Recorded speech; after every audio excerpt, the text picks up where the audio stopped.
Assalamualaikum warahmatullahi wabarakatuh. Perkenalkan, nama saya Abdul Fadil S, NIM H0712011048 dari kelas Ilmu Komputer A tahun pelajaran 2020-2021. Nah, kali ini saya akan membahas mengenai final test saya, tugas akhir dalam mata kuliah kewirausahaan, yakni Business Plan dengan Business Plan Kuliner Dempok Loka. Nah, pasti kita bertanya-tanya, apa sih bisnis plan itu? Nah, bisnis plan atau rencana bisnis adalah pernyataan formal atas tujuan berdirinya sebuah bisnis, serta alasan mengapa pendirinya yakin bahwa tujuan tersebut dapat dicapai, serta strategi atau rencana-rencana apa yang akan dijalankan untuk mencapai tujuan tersebut. Nah, tentunya bisnis plan itu memiliki beberapa manfaat. Nah, adapun manfaat dari bisnis plan itu yang pertama, yakni tujuan bisnis menjadi lebih jelas. Yang kedua, prioritas bisnis kamu lebih masuk akal. Yang ketiga, bisnis plan itu bisa meminimalisir resiko kegagalan. Yang keempat, bisa memprediksi masa depan eh, bisnis kalian. Yang kelima, untuk mencari sumber dana. Nah, bisnis plan itu memiliki beberapa jenis. Yang pertama ada startup business plan. Yang kedua ada strategic business plan. Yang ketiga ada operations business plan.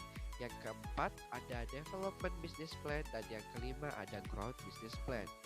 Nah, business plan itu terdiri dari beberapa unsur yang harus ada dalam business plan kita. Yang pertama ada executive summary. Yang kedua ada company description. Yang ketiga ada service and product. Yang keempat ada market analysis. Yang kelima ada competitor and benchmark. Yang keenam ada marketing plan or strategy. Yang ketujuh ada organization and management. Yang kedelapan ada financial. Dan yang kesembilan ada closing and content. Baik, untuk yang pertama ada executive summary.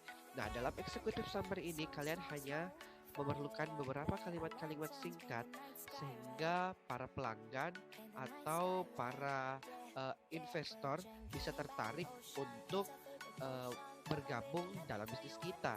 Nah, dalam kuliner Dempok Loka ini eksekutif summary saya itu yakni bisnis ini menjual produk kuliner daerah yang terbuat dari pisang yang diberi nama Dempok Loka, di mana produk ini cocok untuk semua kalangan masyarakat karena dengan modifikasi dari bentuk original yang dijamin bakal membuat Anda menjadi puas. Nah, ini merupakan salah satu eksekutif summary dari bisnis kuliner Dempok Loka saya. Nah, baik, untuk yang kedua ada company description. Nah, dalam company description ini kita perlu menjelaskan tentang visi misi dari perusahaan kita, dari bisnis kita, dan juga kita harus menjelaskan di mana posisi bisnis kita dan segmentasi pasar dari bisnis kita nantinya. Nah, adapun dari kuliner Dempok Loka saya, company description saya itu yang pertama ada visi saya. Nah, visi dari bisnis saya ini adalah menjadi pemasok kuliner daerah terbaik dengan modifikasi kuliner yang sesuai dengan minat pasar saat ini. Nah, untuk menjalankan visi itu saya memerlukan beberapa misi. Nah, misi saya yakni memberikan pelayanan terbaik kepada masyarakat dengan metode dan strategi yang mudah dijangkau oleh konsumen dimanapun dan kapanpun. Nah, visi misi ini saling terkait sehingga dapat mengembangkan bisnis kita nantinya. Nah, adapun tempat produksi dan segmentasi pasar dari bisnis saya.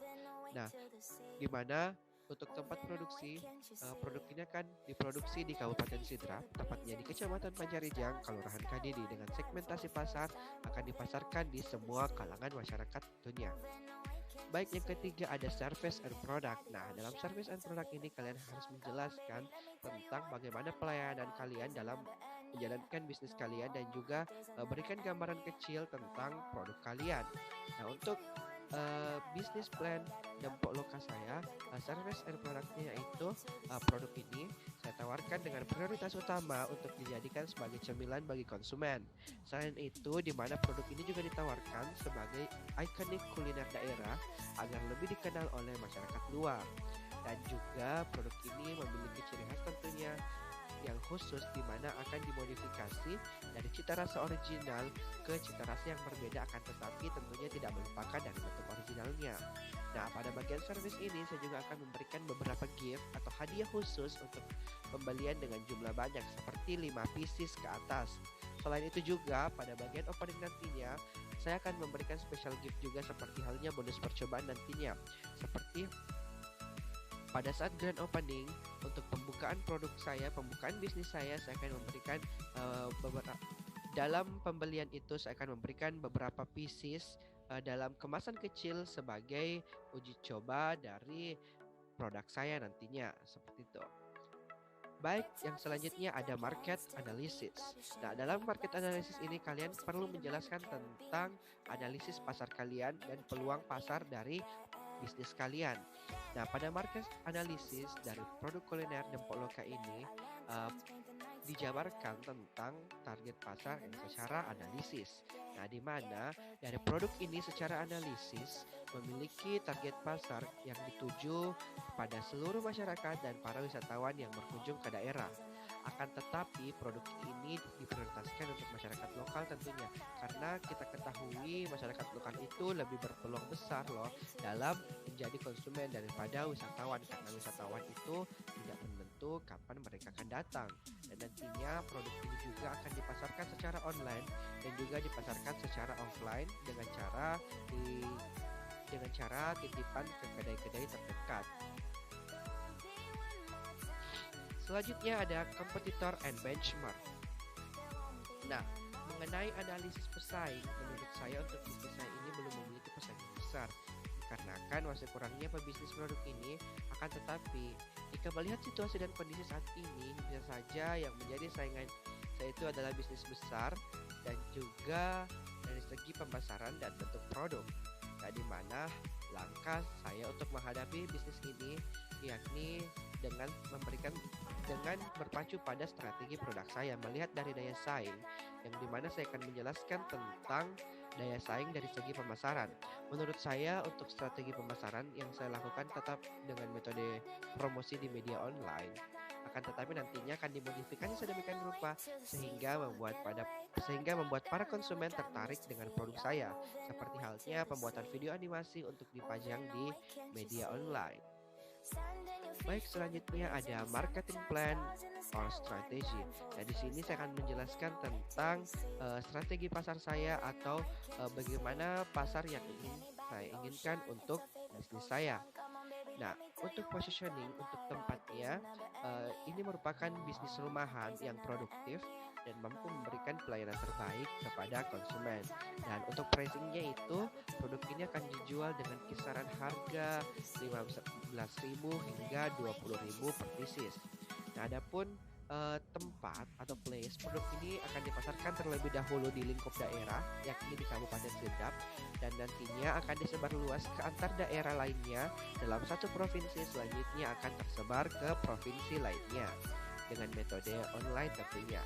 Nah, untuk promotion, pada promosi ini media promosi melalui media online di mana nantinya akan dilakukan riset terlebih dahulu untuk mengetahui besarnya pasar, dan selanjutnya media online itu akan dijadikan sebagai bahan promosi, akan tetapi tetap akan melakukan modifikasi yang menarik sehingga para konsumen tertarik untuk membeli produk kita. Selanjutnya ada organization and management. Nah, di sini kalian perlu membahas tentang karyawan atau organisasi dalam bisnis kalian. Nah, dalam kuliner Dempok Loka ini, organization and manajemennya yaitu mengenai penyebaran organisasi dan manajemen. Nah, produk saya ini dimana diketahui hanya bisnis rumahan, tentunya tidak membutuhkan personil atau karyawan yang banyak dalam proses produksi tentunya. Akan tetapi nantinya akan menggunakan personil jika target produk telah sesuai dengan ekspektasi, dan dimana nantinya personil itu atau karyawan itu tidak dibutuhkan keahlian khusus, karena dalam pembuatan produk ini tidak ada keahlian khusus yang harus dimiliki oleh seorang karyawan. Selanjutnya pada bagian finansial. Nah, pada bagian finansial ini kalian perlu menjabarkan tentang modal awal kalian, tentang bahan-bahan apa saja sih yang kalian gunakan, serta kalian juga menjelaskan tentang harga produk kalian dan juga sumber modal dari produk kalian. Nah, dalam finansial ini price per unit itu sekitaran 15.000 hingga 20.000 rupiah. Nah, total unit sold di mana saya berasumsi untuk bisa terjual 50 pieces dalam jangka waktu sebulan pada saat tahapan awal dari berjalannya sebuah bisnis saya nantinya. Nah, untuk keuntungannya itu saya prediksi kisaran 300.000 hingga 500.000 untuk sekali produksi dalam per bulannya. Nah, dalam hal finansial ini tentunya akan terjadi perputaran modal sehingga mendapatkan keuntungan yang lebih dan juga tentunya tidak akan terjadi kerugian pada penjualan. Nah, untuk lebih jelasnya, nah kita bisa memperhatikan tabel ini di mana saya telah membagi dua antara unit dan juga total. Nah, di mana modal awal saya berkisar dengan jumlah 1 juta untuk pinjaman modal. Tentunya saya tidak menggunakan pinjaman modal karena modalnya nanti bisa bersumber dari diri saya pribadi. Nah, adapun untuk bahan-bahannya kita hanya memerlukan pisang yang dengan harga yang kisaran Rp40.000 untuk satu tandan, kisaran untuk 1 hingga 2 tandan tentunya. Selanjutnya ada minyak yang kisaran Rp40.000 dalam jumlah yang kurang lebih 4 hingga 5 liter yang bisa digunakan dalam jangka waktu yang cukup lama. Selanjutnya untuk kemasan saya berkisar Rp200.000 dengan jumlah kemasan yang boleh dikata 100 pieces atau 100 unit sehingga bisa digunakan dalam jangka waktu 1 hingga 2 bulan. Nah, perasa modifikasi untuk modifikasi nanti produknya sehingga memiliki cita rasa yang berbeda dengan produk originalnya dengan total harga kisaran Rp50.000. Selanjutnya ada tabung gas yang kisaran harga Rp20.000 untuk kisaran tabung gas 3 kg. Selanjutnya ada wajan yang seharga Rp100.000 yang kira-kira nanti ininya akan dijadikan sebagai aset untuk bisnis nantinya. Selanjutnya ada kompor yang kisaran harga Rp300.000 yang tentunya ini juga akan dijadikan sebagai aset dalam bisnis kita ke depannya. Dan selanjutnya ada biaya tak terduga yang kisaran Rp250.000. Nah, untuk biaya tak terduga ini nantinya digunakan dalam keperluan yang mendesak yang tidak termasuk dalam list, akan tetapi pada saat produksi kita butuhkan secara mendadak seperti itu. Selanjutnya yang terakhir ada closing and contact. Nah, dalam closing dan kontak ini kalian perlu menjelaskan tentang CV kalian, tentang kontak person kalian yang dimana bisa dihubungi oleh para konsumen jika mereka ingin memesan produk kalian. Dan juga untuk closing kalian perlu menambahkan sedikit kata-kata motivasi sehingga investor atau konsumen bisa tertarik membeli produk kalian. Nah, untuk closing dan kontak dari bisnis kuliner Dempok Lokasi ini, yakni bisnis ini merupakan bisnis rumahan yang sangat produktif dan mampu memberikan kepuasan yang maksimal kepada konsumen. Selain itu, sistem pasar yang juga mudah dijangkau akan membuat para konsumen menjadi lebih mudah untuk menikmati dan mencoba produk kami. Nah, adapun untuk kontaknya kalian bisa menghubungi nomor kami, nomor bisnis kami 0823 9314 3454. Dan untuk WhatsApp kalian bisa menghubungi 0823 9314 3454. Jika ingin memesan melalui Instagram, kalian hanya bisa memesan di @fadilsatria_. Nah, itulah bisnis plan dari kuliner Dempok Lokal. Saya ucapkan banyak terima kasih, thank you and love your product. See you. Wassalamualaikum warahmatullahi wabarakatuh dan sampai jumpa di konten-konten selanjutnya.